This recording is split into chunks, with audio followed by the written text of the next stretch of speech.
السلام عليكم، كي دايرين؟ نتمنى تكونوا بخير وعلى خير. غادي نديرو كيك بطريقه جديده. مهم كيك يعني على مرحلتين. المرحله الاولى غادي نديرو فيه السيترو ديال الحليب مع الفلون او البودينغ مزيان اللي كيدار في السيترو الحليب. هذا تقريبا كيدار في اكثر من السيترو، كان غنديرو غير في السيترو. يعني الفلون كيدار في السيترو الحليب بنكهه اي نكهه بغيتي، والاحسن يكون عندك الفاني. انا ما عنديش، متوفرش عندي الفاني، انا متوفر عندي الفريز، غندير الفريز. غادي ندير هنا السيترو الحليب كي قلنا، وغادي نديرو فيه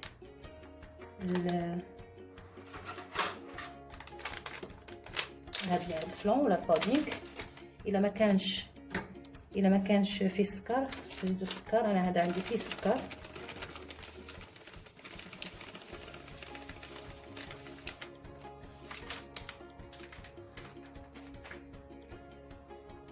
وغادي نديرو بيضه.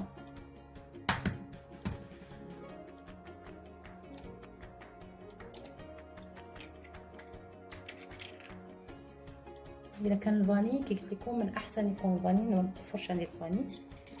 درت الفريز ولا الفراوله. غادي نحطو على النار كيف العادي طبيعي يعني ديال الفلون حتى يعقد لينا، ونخليوه على جنب.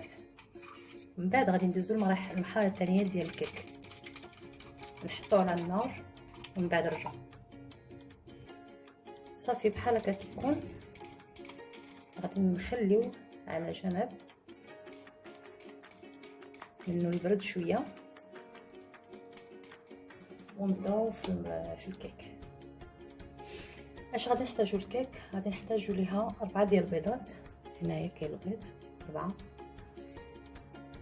هاهما، 4 البيضات، كاس ديال الماء.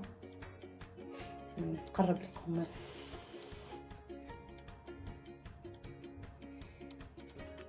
كاس ديال الماء، وكاس ديال الزيت، وكاس ديال السكر. انا كنقص من السكر. 3 معالق كبار ديال الكاكاو، بودره الكاكاو، والبيكين باودر. البيكين باودر اللي هي 16 غرام، وبضع قطرات من الفانيليا او ساشي ديال الفانيليا، او السكر اللي هو الفانيليا اللي هو السكر على شكل سكر. والدقيق عندنا 2 كيسان ونص، او ما كاملش النص ديال الدقيق. هادشي ما كاينو اكيد يعني رشه من الملح. بالنسبه نعاود نقول على قبل هذاك البودينغ اللي درنا تماك.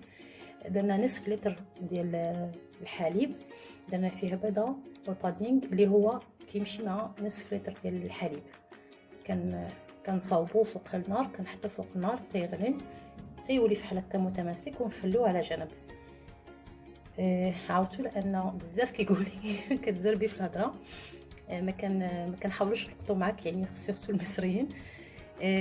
ما ندير لاني انا مغربيه، خاصني نهضر بالمغربي، وكنحاول نوصل يعني الهضره ديالي، يعني الكلام ديالي كنحاول نوصلو بشويه بطلاقه. ما كنهضرش يعني كنحاول نهضر بالعربيه، يعني عربيه، اللغه العربيه ماشي المغربيه.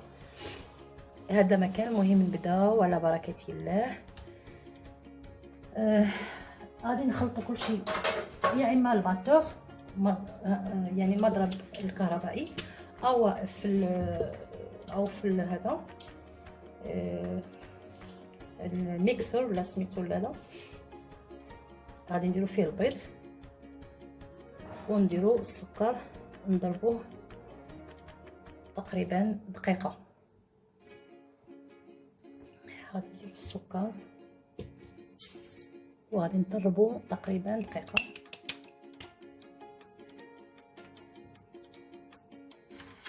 صافي السكر نديرو مع شويه ديال الملح، رشه ملح يعني رشه صغيره.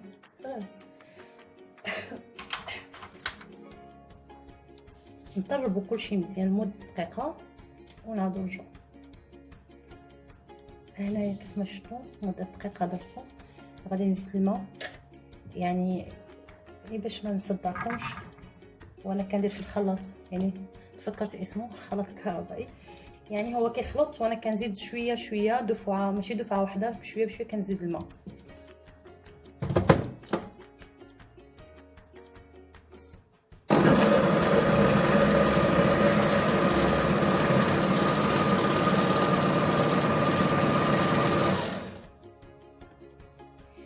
غادي نكمل وغادي نزيد الزيت حتى هو، يعني هو كذلك غنزيد الزيت، وغادي نضيف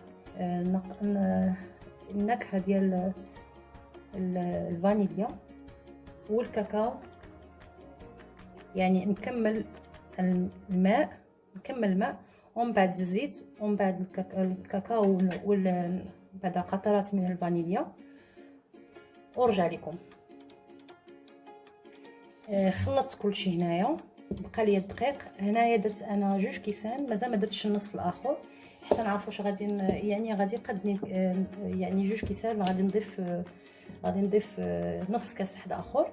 غادي نضيف وانا كنخدم الخلاط الكهربائي، غادي نضيف بشويه بشويه الدقيق مع البيكنج باودر، ونشوف واش غادي يخصنا نص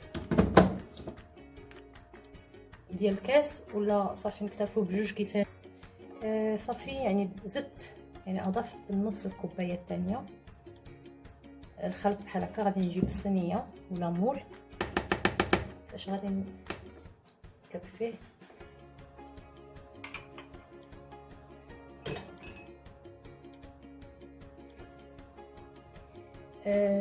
انا كيف ما كنعرفوا ما كنبغيش الكيك تكون منفوخه بزاف، يعني كتكون شويه. كيفاش درت هذا القياس؟ اللي باغي الكيك منفوخه يدير القياس اقل من هذا. هذا الرقم ديالو تقريبا 24.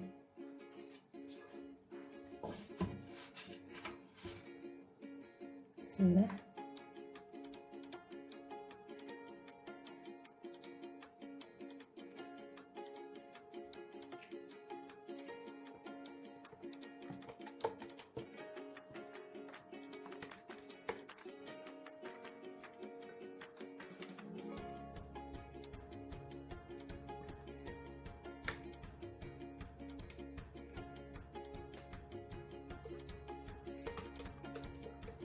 واللي بغى يدير في الصينيه مدوره ماشي مشكل، او مول مدور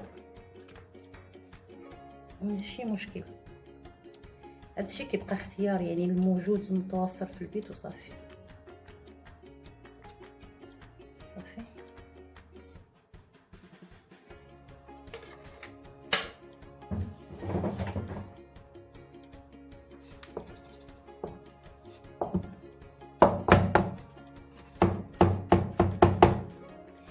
غادي نجيبو هذيك لاكريم نديروه في الجيب الحلواني ولا شي بلاستيك ماشي مشكل، ونحاولوا نديرو بحال هكايا.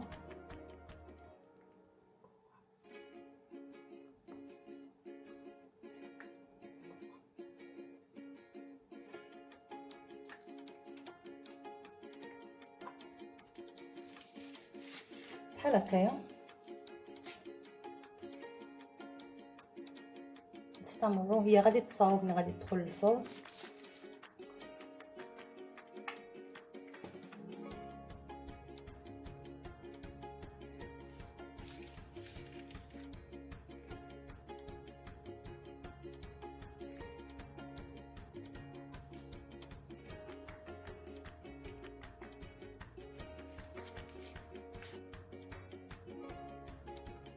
صافي كملتها. انا غادي ندخلها الفرن اللي كتكون على حسب كل وحده كيف كنقول الفرن ديالها اما بارد اما سخون، على حساب كيفاش معتمده على الفرن ديالها. ندخلوها الفرن ونتلاقاو من بعد ما تطيب ان شاء الله. وحنا خرجنا الكيك هكا كيجي. غادي نديرو ليه بودره الكاكاو، هذا اختياري.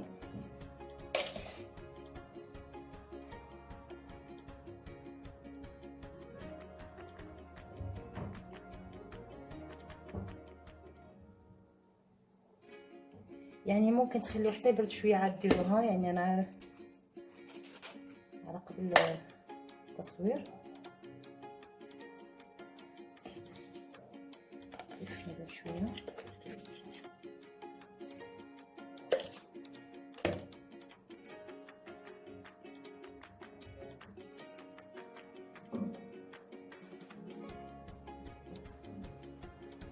بحال هكايا.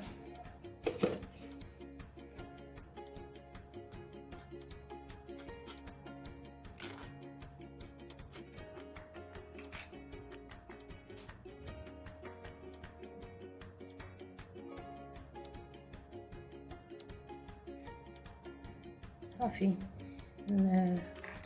نقطعو قطعه كتجي بحال هاد الشكل هكايا، كتجي لذيذه. وكيجي هذاك البادين اللي درنا او فلون كيجي بداخل مخبي.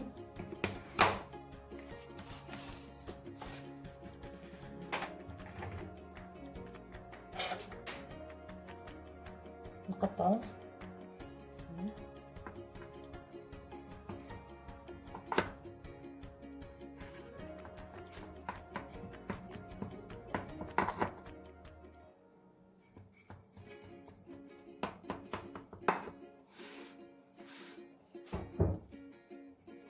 يعني من احسن خلوها حتى تبرد شويه، من احسن.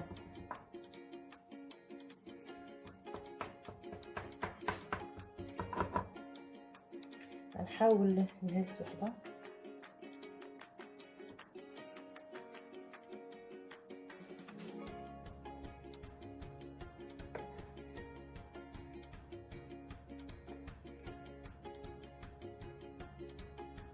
تجي بحال هاد الشكل هذاكا.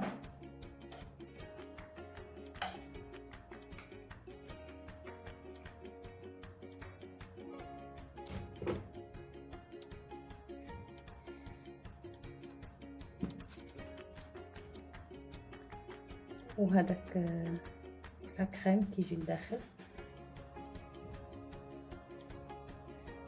بهذه الطريقه هذه. جربوها غادي تعجبكم اكيد. يعني ملاحظات يعني البادين اللي قلت لكم درت الفريز فراوله الا كان فاني، يعني هي كتجي زوينه بالفاني. ما تمكنش عندي انا الفاني، ما بقاش الفاني، درت الفراوله. اول مره كنجرب الفراوله، غادي ندوقها ونقول لكم كيفاش جات.